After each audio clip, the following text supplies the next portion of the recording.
My name is Mathieu Dumont. I'm from the Netherlands Enterprise Agency, which is part of the Ministry of Economic Affairs. And I am the representative of the Netherlands in Task 37. I will tell you something about the developments on biogas in the Netherlands, dedicated to the national goals of renewable energy. So I will first have a short introduction about the goals in the Netherlands. It's mostly dedicated to CO2 emission for energy system, to develop that and to start with energy saving and secure and affordable energy systems, and also focus on economical development and innovation. That are the main topics of our government to develop the renewable energy market within biogas, a place for biogas in it.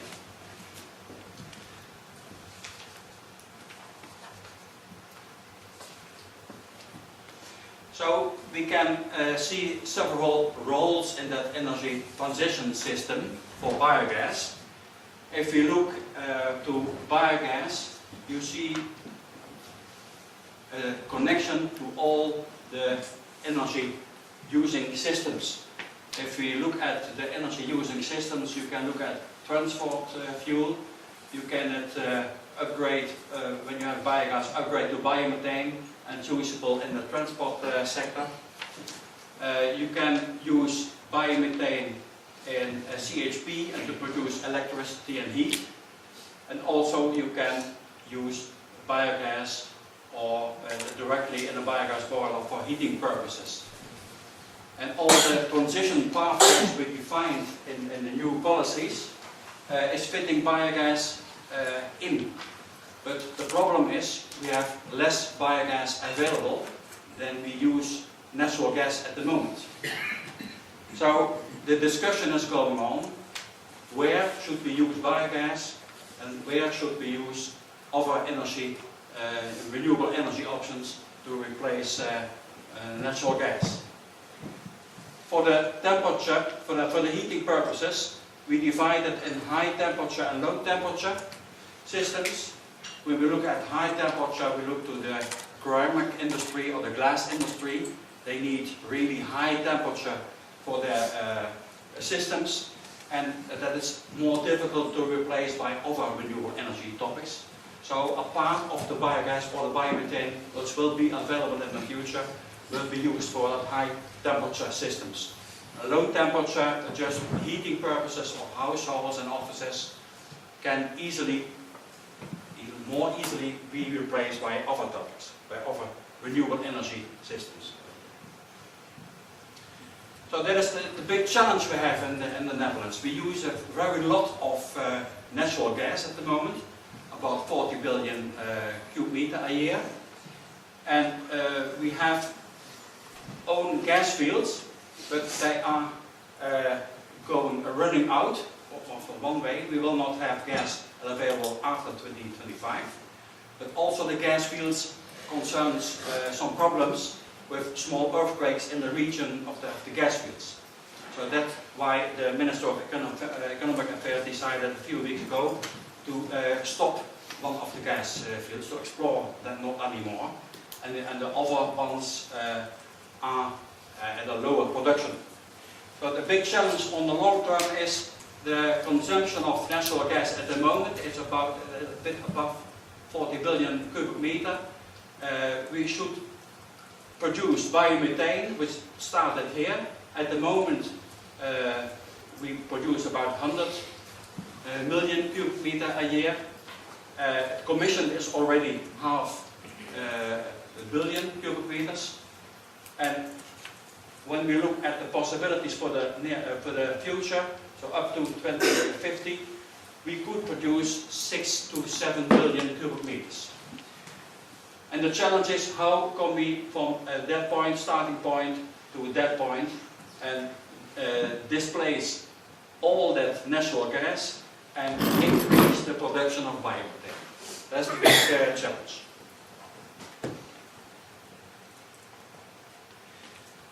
The way to do it is to have a big focus on energy saving. of course, also the starting point when you want to save energy. The big force or replacement of fossil gases, I explained that with the last slide. Remaining gas demand just available as feedstock options with a question mark. So it's also a discussion going on. There are not that big possibilities for high heating purposes. You should have gas available for that, but also for feedstock options, especially the chemical industry uses a lot of natural gas as a feedstock. Perhaps we could replace that by hydrogen in the future, but that's also a big challenge. Chemical industry uses at the moment 6 to 7 billion cubic meters natural gas a year, and if that is available at the long term, it's the question. And then replacement of other renewable energy options where possible. So when we look to the possibilities of biomethane, a few years ago we published a roadmap, mainly have to focus on what is the potential of biomass to produce biomethane, and that are the most important results. Here you see the possibilities of the feedstock options we have. It is in Dutch, but the most potential is in animal manure and grass. So we don't want to use energy crops for the production of biomethane. So that are the two most important options to establish more developed market for manure digestion and grass digestion. And at the long term, seaweed. There's also big potential, but it's too expensive and not explored enough at this moment. But for the longer term, we see a big potential for seaweed as a feedstock for biomethane production.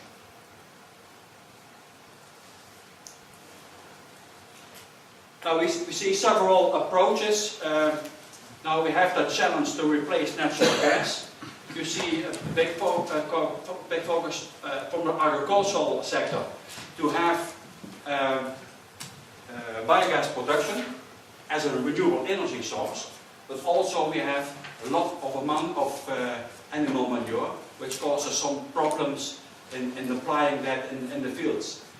So there is a big challenge in the agricultural sector to recover the nutrients from the animal manure and to use it again and bring it into the circular economy of the agricultural sector. You have to do it, but otherwise when you just spread the digestate on the field, you have too much nutrients and it will affect the growing product quality. So you have to reduce the amount of nutrients, and also gives that technical possibilities to use it in that way in combination with biogas production. The advantage of biogas is when you need some heat for that treatment, you also and you use a CHP, you also have the heat available for that technical procedure. What we see also a development in the last years, that integration of biogas production and local energy concepts. About 10 municipalities are starting now, and we should have less gas in our energy system, and we will not change to full electric. We still want to use gas in the future in our energy system. How can we do it? If there is enough agricultural activity in the neighborhood, you can make a combination to use the animal manure available in the region and to produce biogas in it, disconnect from the natural gas grid and to replace that gas by biogas, or in the same quality we are used to biomethane. Just upgrade the biogas to biomethane. So 10 municipalities are preparing such a project, and to be at the end self-fulfilling from the energy system without perhaps a very small connection with the grid in the neighborhood, but limited. They mostly want to be self-fulfilling in the energy production. yeah, that's one of the same thing. And what we also are focusing at this moment is developing smart farmer concepts. Dus looking at the energy use at farms, more special to the electricity use, and to look at the variation of the electricity use, and to avoid peaks in electricity consumption, or when you have big PV panels at the roofs of the farms, to avoid big capacity in the midst in the summer days to the network. So when we go to all electric systems, we are not used that to have in the Netherlands. It will be a big challenge for the electricity grid to adapt to that capacity is needed. It should mean that the electricity capacity should be 6-fold or 7-fold from what we are used now to.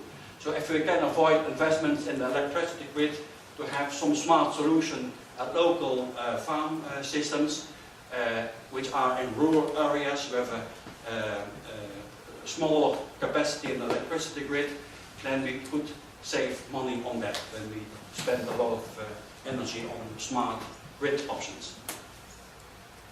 So how do we organize this?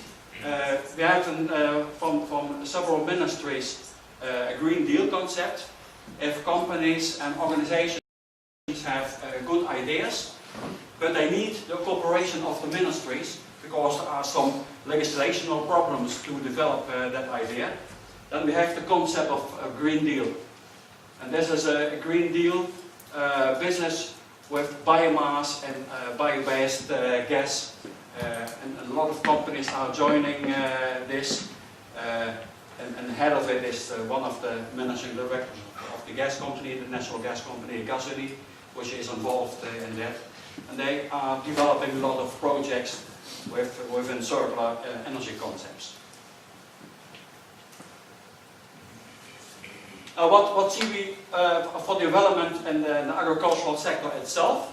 There's a big focus on small-scale manure digesters, and that's one of the bigger ones of it. If you have the opportunity to use the potential of biogas in manure, then we have two options. You can produce electricity, you can produce biomethane. What the milk processing industry took the initiative for is to have on the total milk processing industry have a CO2 neutral approach, and they can do something on their own factories, but the most energy production is and energy use is at the farms. So they started an initiative to have a lot of small-scale biogas projects at farm level. They have three different scale types. If you have the smaller type from 3,000 to 4,000 tons of slurry, then you use a small CHP. If you have bigger farms with more manure, you have a bit bigger CHP, so still small. That will be about 30 to 40 kilowatt. That will be about 60 to 70 kilowatt. And if you have bigger farms, about 13,000 tons of manure produced every year, then you go for biomethane production. We had a tender last year, and 118 projects are commissioned, 20 with biomethane production, and the others with a small or a bit bigger CHP. So that is the start, and that 118 is the first approach. And I have to go back. They want to establish 1,000 of these kind of projects within the coming years. But the obligation is that they were commissioned end of last year. There should be in operation end of next year. So there's a big development, and then the second phase will also have a few hundred of that concepts in the years after that. So that will be a big development in the agricultural sector. And also in the second hand, the development So the first stage is to focus on energy production, and the second stage is when you have developed an energy system, then in the second stage have to a recovering system of the nutrients to develop afterwards. So that is also the second purpose of that approach. When we look at biomethane production, it should be injected in the grid. That's the main focus of the work I'm doing in the agency. We have a lot of strategies developed meanwhile, and it's also part of the brochure Jerry told about, which is to be published in a few weeks. Problem we see if you have local biogas, biomethane production, you want to inject it in the grid, you are dependent of the demand of the gas at that moment.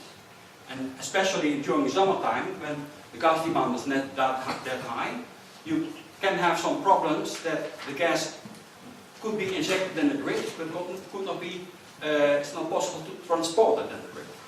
And you have some technical solutions how you make it possible to inject the gas in the grid. And some of the topics are mentioned here, listed here, but read the brochure which will be published soon. You will see more about that. Now I come to a few examples. It's a gasification plant which is using non-recyclable wood chips. It's in the harbour of Amsterdam, established last year, and they have a 10 megawatt input.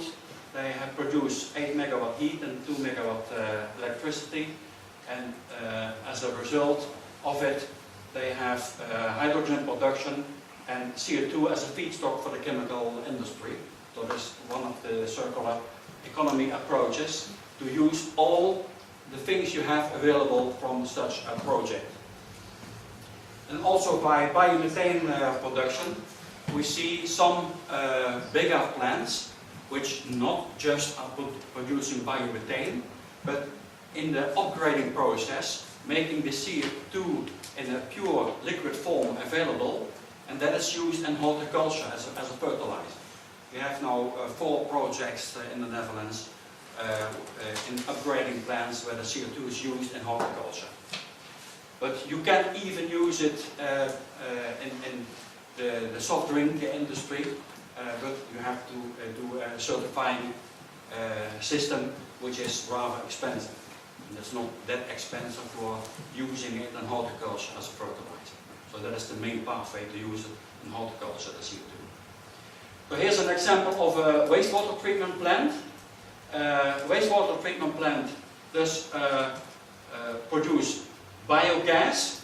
A part of it is upgraded to biomethane, and it's used to the waste truck area. Here is the filling station for a waste truck, which is crossed to the street.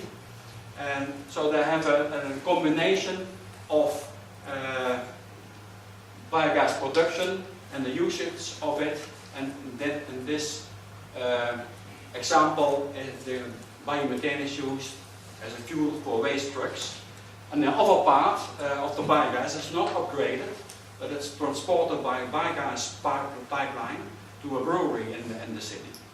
So they constructed a pipeline of about 3 kilometers in this example, and they use the rest of the biogas in brewery as an energy source.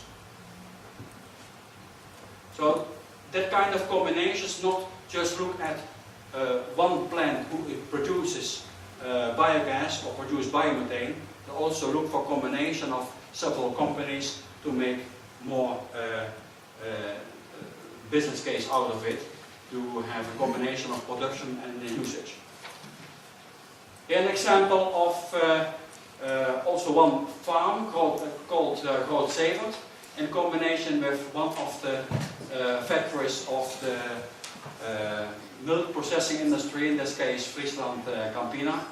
They produce biogas at the farm, and they bring biogas to the factory, but also demineralized water from, which is separated in the upgrading system of the biogas plant. So they deliver biogas to the factory, also demineralize the water which is used for in the factory. So there are also combination of things to get it more feasible. And there is a small outlook to the future. A vision on the future developments is that the prosumer will be more in a centralized position in the future than it is nowadays. Now a consumer consumes energy, but there will be more and more combinations of local production of renewable energy and the usage of it. So the infrastructure will be changed to that, and that means a lot for the infrastructure and also in the possible savings in the investments that should be made in the infrastructure, especially in the electrical infrastructure. And when you have the consumer in the center of the energy system, you will have to make less investments in the electrical infrastructure. So that is also the consequence of it. Now the gas production is centralized and brought to the consumers, but that will be bottom up in the future. There will be more integration and smart grid solutions, as I'll always told a bit about. Introduction of new technologies will be coming. Hydrogen, power to gas, gasification, and especially a few weeks ago our Minister of Economic Affairs sent out a letter to 200 big natural gas consumers that they have to change the energy system. They use L-gas at the moment, and L-gas is the first to phase out in the gas infrastructure, and they have to come up with changes within 3 years. And now industry is coming to us to ask on what possibilities do we have. Because that would be a big challenge. Now there is some force on the industry to change the energy system, to go away from L-gas, which we have in our gas fields, and to come up with other possibilities. So that will be a big change in the coming years. What is needed when you go to a gas system at a local level, that you also need a storage system. And a gas storage is much cheaper than an electrical storage. So that will give more integration possibilities, also integration between the electrical system and the gas system. But that will be developed very soon. We have some examples in that and in preparation. There's some cooperation models, which I explained already a bit. You not just one single party with the aim of biomethane production, but you should look for combinations with companies who need that energy, so the consumption. And in cooperation, there are more possibilities, and you have quicker business model. So, and that will be integrated with our bio-based production chains. There are some developments to use bioresources for producing of construction material, for example, or to use a part of it in the chemical industry, the feedstock, and the rest of it is still available for energy production. So we see also that developments. There's a small business case at the moment for that kind of projects, but it is growing. I think that was the end of the presentation.